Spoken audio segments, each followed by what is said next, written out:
Metro నగరాల మధ్య bullet రైలు నడిపేందుకు కేంద్రం హైస్పీడ్ ఎలివేటెడ్ కారిడార్లు నిర్మిస్తుండగా ఇందులో ఏపీ మీదుగా హైదరాబాద్ చెన్నై, హైదరాబాద్ బెంగళూరు కారిడార్లకు చోటు కల్పించారు.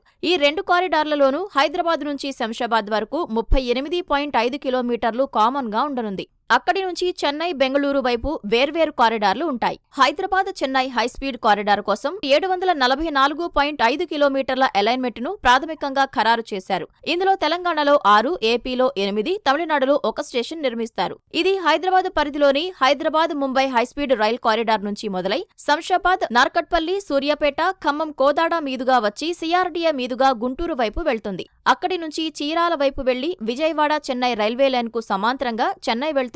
మొత్తం 1419.4 కిలోమీటర్ల ట్రాక్ నిర్మించాలి. Hyderabad Bengaluru high speed rail corridor కు 576.6 కిలోమీటర్ల అలైన్మెంట్ ను ప్రాథమికంగా ఎంపిక చేశారు. హైదరాబాద్ అమరావతి, చెన్నై, హైదరాబాద్ బెంగళూరు మధ్య బుల్లెట్ రైళ్ల కారిడార్లు పూర్తయి, అలాగే బెంగళూరు చెన్నై మధ్య చేపట్టే బుల్లెట్ రైలు ప్రాజెక్టు అందుబాటులోకి వస్తే హైదరాబాద్, అమరావతి, చెన్నై, బెంగళూరు నగరాల మధ్య బుల్లెట్ రైళ్ల చతుర్భుజి వచ్చినట్లు అవుతుంది. దీనివల్ల ఈ నగరాల మధ్య గంట నుంచి 2 గంటల్లోనే చేరుకునే అవకాశం కలగనుంది.